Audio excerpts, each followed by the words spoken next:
আপনাদের সামনে এসেছি, সেটা হচ্ছে ফেস ড্রয়িং নিয়ে। তো আমাদের সবার আসলে একটা ইচ্ছা থাকে আমার ফেস ড্রয়িং করার। তো ফেস ড্রয়িং করার প্রথম একদম সহজ নিয়ম হচ্ছে গ্রেড করে আঁকা, ঠিক আছে। তো অনেকেই আসলে গ্রেডের মাপটা জানে না, তো সেজন্য আমি হচ্ছে এখানে আমি যে পেজটা নিচ্ছি এটা হচ্ছে A4 সাইজের পেজ, ঠিক আছে। এই পেজে আমি অনেক গ্রেড কাটছি। তো গ্রেড কাটার নিয়মটা হচ্ছে আমি প্রত্যেকটা ঘরকে 1.5 সেন্টিমিটার করে ধরছি। দেখ আমি এখানে স্কেল দিয়ে দেখাই, এখানে এই যে 0 থেকে শুরু করছে, এখানে 1 সেন্টিমিটার, তারপরে আমি কিন্তু আর 0.5 নিয়ে নিচ্ছি। 0.5 করে আমি এই পর্যন্ত ঘর কেটে নিয়েছি। আমার এখানে যে কয়টা আসে অপোজিট সাইডেও টানছি, ওপরেও একইভাবে আমি 1.5 সেন্টিমিটার করে টানছি। আমি এখানে ধরে দেখাই, এই যে এখানেও দেখেন আমি 1.5 সেন্টিমিটার করে আছে, প্রত্যেকটা ঘর আমি গুনে গুনে করছি। তো প্রথমে আমরা ঘর করে নেব পেজটা। এতে সুবিধা হবে কি, আমরা যখন ফোনে এই গ্রেডটা করব সেক্ষেত্রে আমাদের সুবিধা হবে। তো আমি এখানে দেখেন 19টা হয়েছে এবং এইভাবে আছে 14টা, ঠিক আছে। তো আমরা ছবিতে এবার আমরা যে ছবিটা দেখে আঁকবো সেই ছবিটা গ্রেড আমরা কিভাবে করব সেটা আপনাদেরকে এখানে দেখাচ্ছি। এখানে আমি ফোনে চলে যাচ্ছি, আমরা এখান থেকে সরাসরি চলে যাব প্লে স্টোরে, ঠিক আছে। প্লে স্টোরে যাওয়ার পর আমরা এখানে লিখব ড্রয়িং গ্রেড মার্কার।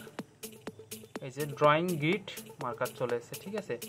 এখান থেকে স্ক্রল করে একটু নিচে চলে আসবেন, এখানে লাগবে grade art, grade drawing for artist, ঠিক আছে। আমি এর মধ্যে ঢুকলাম, এখানে আমার অ্যাপটা ইনস্টল করা আছে, আমরা অ্যাপটা ইনস্টল করে নিবে।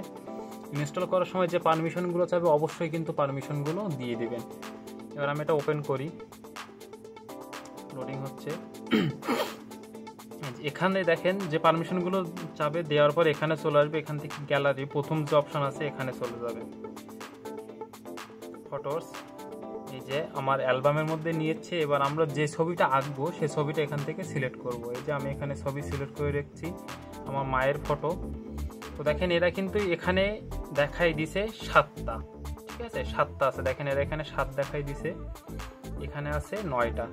তো আমরা কিন্তু এই অনুযায়ী করব না, আমাদের খাতায় যে কয়টা ঘর হচ্ছে 19টা হয়েছে, ঠিক আছে। এখান থেকে আমরা একটু সাইডে সরে যাব, রো আছে, রোর এখানে আমরা লিখে দেব 19, ঠিক আছে। তো এখানে দেখেন আমি কিন্তু রোয় 19টা দিয়ে দিয়েছি, আমাদের কলাম আছে 14টা কিন্তু। তাহলে আমি এখানে কলামের এখানে লিখে দেব 14 দিয়ে ডান লিখে দিলাম। এবার দেখে এখানে আমাদের কিন্তু গ্রেডের ঘরগুলো কালো হচ্ছে, আমরা এখান থেকে চাইলে কিন্তু কালারগুলো পরিবর্তন করতে পারবো, ঠিক আছে। এখান থেকে আমাদের ইচ্ছা মতন কালারগুলো কিন্তু নিতে পারবো। তো এখান থেকে দেখেন আমার সবুজ কালারটা কিন্তু সব থেকে ভালো ফুটতেছে, বা এই ছবির ক্ষেত্রে কিন্তু সবুজ কালারটা আমাদের চোখে লাগতেছে বেশি, ঠিক আছে। এখান থেকে আমরা একটু চিকন বা কম বেশি করে নিতে পারবো, যেহেতু এইভাবে আছে, ঠিক আছে। তাহলে কিন্তু আমাদের 19টা এবং 14টা হয়ে গেছে। এবার এখান থেকে সরিয়ে আমরা এখান থেকে ফটোটা সেভ দিয়ে দেব। ওকে, আমাদের কিন্তু ফটো সেভ হয়ে গেছে। এই যে দেখেন আমার গ্যালারিতে কিন্তু ছবি চলে এসেছে। এবার এখানে আপনাদেরকে দেখাই, দেখেন এখানে কিন্তু 14 আছে, এই যে কোনায় লেখা আছে 14, এখানে আছে 19। আমি কিন্তু ঘরগুলো সব নাম্বারিং করে নিয়েছি। তো এখানে আঁকার ক্ষেত্রে প্রথমে যে কথা বলবো সেটা হচ্ছে ছবি আঁকার ক্ষেত্রে আমরা শুরু করব কোথা থেকে। এর জন্য সব থেকে ভালো উপায় হচ্ছে একদম মিডিল পয়েন্ট, আমরা চোখ থেকে শুরু করব, যে কোনো একটা চোখ থেকে। চোখ থেকে শুরু করলে কি হবে আমাদের জন্য, চোখ থেকে শুরু করলে কি আমাদের মিডিল পয়েন্ট আমরা আউটলাইনগুলো কিন্তু তারপরে সহজেই পেয়ে যাব। কিন্তু আমরা যদি কোনো এক সাইড থেকে আউটলাইন শুরু করে আমাদের প্রত্যেকটা ঘরে যাইতে কিন্তু অসুবিধা হবে। সেহেতু আমরা কিন্তু প্রথমে আমরা শুরু করব কোথা থেকে, যে কোনো একটা চোখ থেকে। তো এখান থেকে কিন্তু আমাদের সব থেকে বেশি এই চোখটায় আমাদের ফোকাস লাগতেছে বেশি, এর জন্য আমরা এখান থেকে শুরু করব। দেখেন এই চোখটা আছে হচ্ছে 7 নাম্বার ঘরের মধ্যে, এই যে 7 নাম্বার ঘরের মধ্যে আছে। এবার এই বরাবর আছে হচ্ছে আমাদের 6, এই যে 6, ঠিক আছে। তাহলে আমাদের এইটা আসবে কি এই ঘরের মধ্যে, কিন্তু 6 আর 7 নাম্বার যে ঘরটা ক্রস করছে সেই ঘরের মধ্যে আমরা আঁকার চেষ্টা করব, ঠিক আছে। তো এখান থেকে আমরা প্রত্যেকটা ঘর ধরে ধরে আঁকবো, যেহেতু আমাদের এখান থেকে শুরু হবে 6 নাম্বার এবং 7 নাম্বার। তাহলে আমি যদি 6 নাম্বার ঘরের মধ্যে থেকে শুরু করি, এখান থেকে চোখটা আছে হচ্ছে আমাদের এখান থেকে শুরু, আমি নিচের লাইনটা আগে টানতেছি, এখান থেকে এই যে অল্প একটু দূর গেছে। এই অপোজিট ঘরে কিন্তু বেশি দূর পর্যন্ত যায় না, এই জন্য আমরা কিন্তু বেশি দূর যাব না। এখান থেকে একটু উপরে উঠছে, উপরে ওঠার পর এখান থেকে আবার এইভাবে এই যে নেমে গেছে।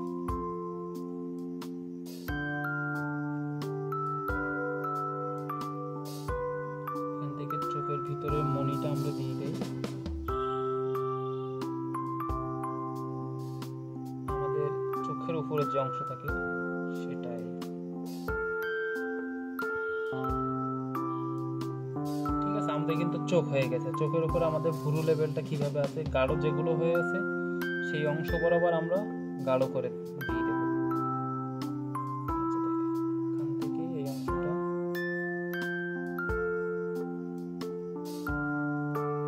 এইভাবে আছে, তাহলে কিন্তু আমাদের এই চোখটা হয়ে গেছে। পরবর্তী চোখটা কিভাবে আছে, একটা ঘর ছেড়ে দিই, কিন্তু এই যে একটা ঘর, এই ঘরটা কিন্তু বাদ দেওয়ার পরের ঘরে কিন্তু এসে আমাদের চোখের লেভেলটা কোণার থেকে শুরু হয়েছে। তো চোখটা কিন্তু আমাদের এই সম্পূর্ণ ঘরের মধ্যেই হবে, অপোজিট কোনো ঘরের মধ্যে যায় নাই।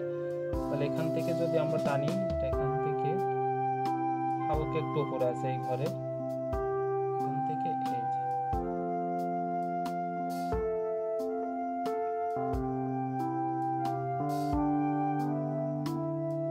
ঠিক যেভাবে আছে আমরা সেভাবে টানার চেষ্টা করব। এখান থেকে একটু বেশি আছে,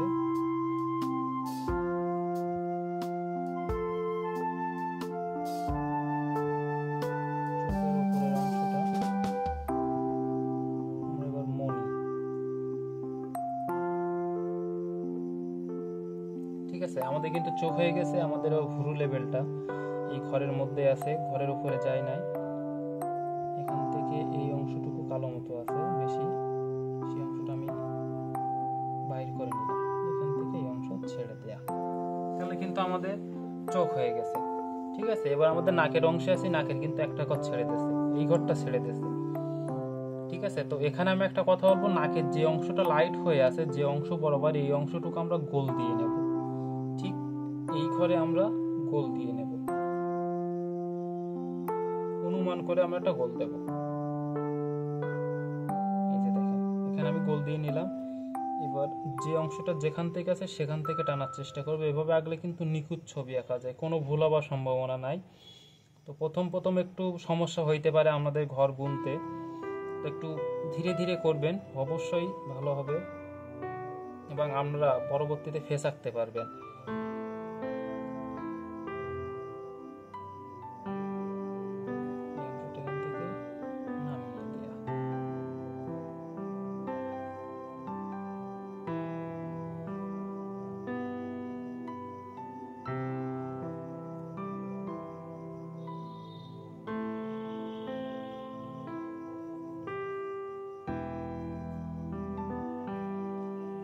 যেভাবে আছে আমরা সেভাবে টানার চেষ্টা করব। ওকে, এবার এখান থেকে দেখেন এই চোখের নিচের একটা শীটের ব্যবস্থা আছে, কালো মতন যে অংশটা আছে সেটা আমরা এখান থেকে ছেড়ে দিলাম। এই চোখটাও আছে এখান থেকে নিচের দিকে হচ্ছে, এই যে। ঠিক আছে, প্রত্যেকটা ঘর আমরা আঁকবো। পরবর্তী দেখেন 1 2, তাহলে এই যে কোণা আছে 1 2, এখানে একটা তিল আছে, তিলটা আমি দিয়ে নিলাম। প্রত্যেকটা ঘর গুনি গুনি আমরা করার চেষ্টা করব। দেখেন চোখের মনির পরে যে একটা ঘর আছে, ঠিক এখান থেকে কিন্তু চুলের অংশটা শুরু হয়েছে। এই যে এখান থেকে চুল, উপরের ঘর এখান থেকে হচ্ছে।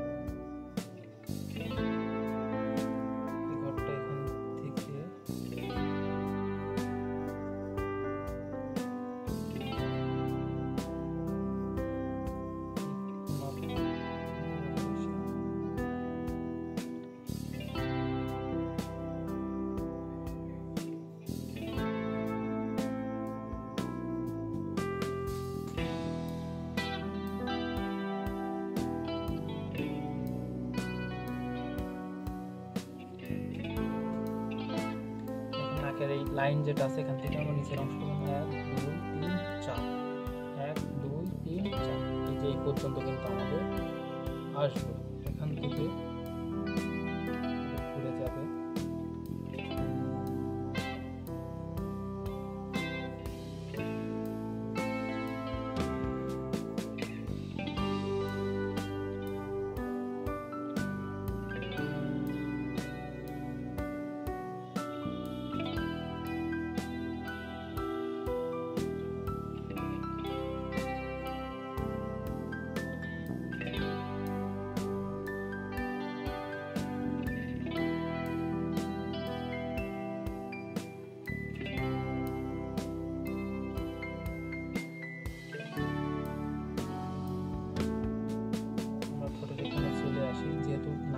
নিচেই কিন্তু ঠোঁট আছে, তো সবসময় চেষ্টা করব ঠোঁটের মাঝে বরাবর যে অংশ আছে এটা আঁকানোর। ঠিক আছে, থেকে উঠে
ঘর গুনে গুনে করবেন। এখান থেকে আমি লাইনটা বাই করে যেতে পারবো।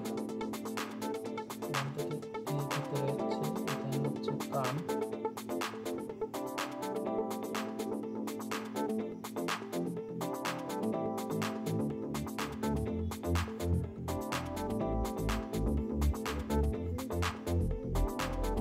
ঘাড়ের অংশটা দেখেন ঠিক মাঝ বরাবর দিয়েছে প্রথম একটা ঘর, এখানে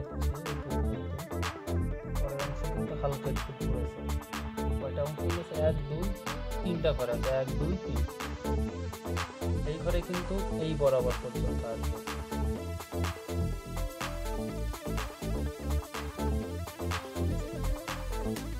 আমাদের কিন্তু ফেস চলে এসছে, খুবই ইজি। এভাবে ফেস আঁকা কোনো ভুল হওয়ার সম্ভাবনা থাকে না, শুধুমাত্র আমাদের খুব ধীরে ধীরে এবং প্রত্যেকটা ঘর ধরে ধরে আঁকার চেষ্টা করতে হবে।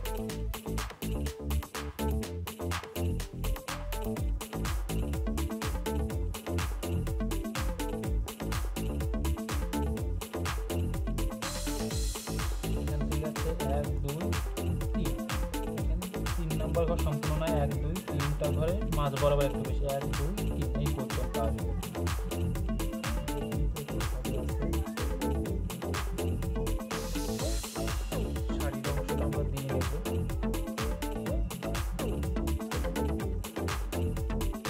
ঘর ধরে ফেলে দেবো, যেখান থেকে এই ঘর পর্যন্ত এটা হচ্ছে, তারপরের অংশটুকু হচ্ছে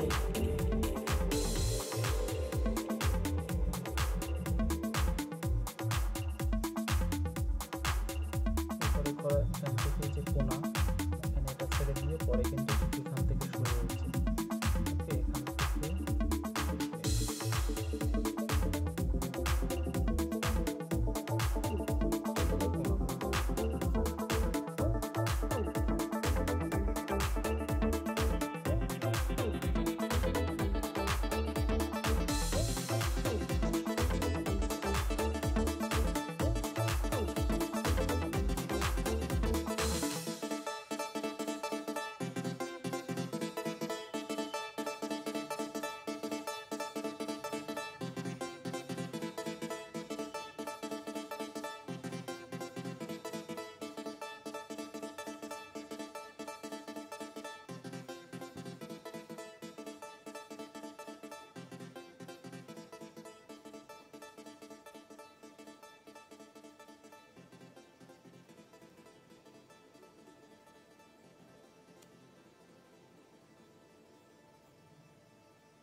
শাড়ির অংশটা হয়ে গেছে।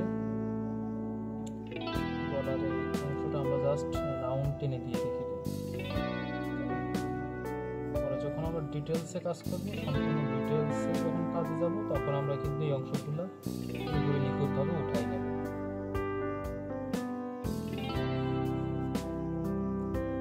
যেমন আছে আমরা সেটা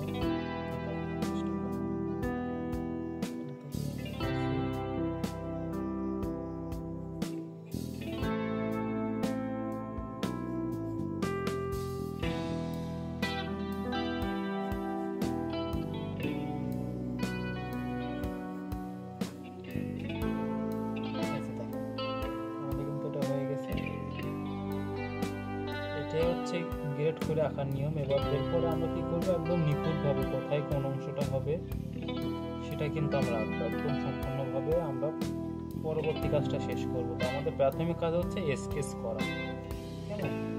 তো স্কেচটা কিন্তু পুরোপুরি ফেসটা যখন চলে আসবে তখন কিন্তু আমাদের আঁকতে অনেক উৎসাহ বাড়বে এবং আঁকতে ভালো লাগবে। এর জন্য আমি আমাদের সবাইকে বলবো, প্রথমে সহজ ছবি স্কেচ করবেন, একদম জাস্ট যে ছবিটা আমাদের কাছে ইজি মনে হচ্ছে এই নিয়মে স্কেচ করবেন, তাহলে দেখবেন সম্পূর্ণটা হয়ে যাবে। তো ধন্যবাদ। অবশ্যই আমরা কিন্তু আপনাদের ছবি আমি আমার ফেসবুক পেজের লিঙ্ক দিয়ে দেবো, আমরা কিন্তু লিঙ্কে অবশ্যই কমেন্ট করে জানাবেন আমরা কি ছবি আঁকছেন এবং আপনাদের কোথায় কার সমস্যা রয়েছে সেটা অবশ্যই আমি সলভ করে দেবো, যে এখানটা সমস্যা আছে বা এটা এভাবে আঁকতে হবে। তো ফেসবুক পেজে আমরা ছবি কমেন্ট করবেন এবং কমেন্ট করে আমাদের জানাবেন কেমন হয়েছে। তো ধন্যবাদ সবাইকে পরবর্তী ভিডিও দেখার জন্য, আমাদের সাথে থাকার জন্য। শুভেচ্ছা রইল। সবাই ভালো থাকবেন, সুস্থ থাকবেন।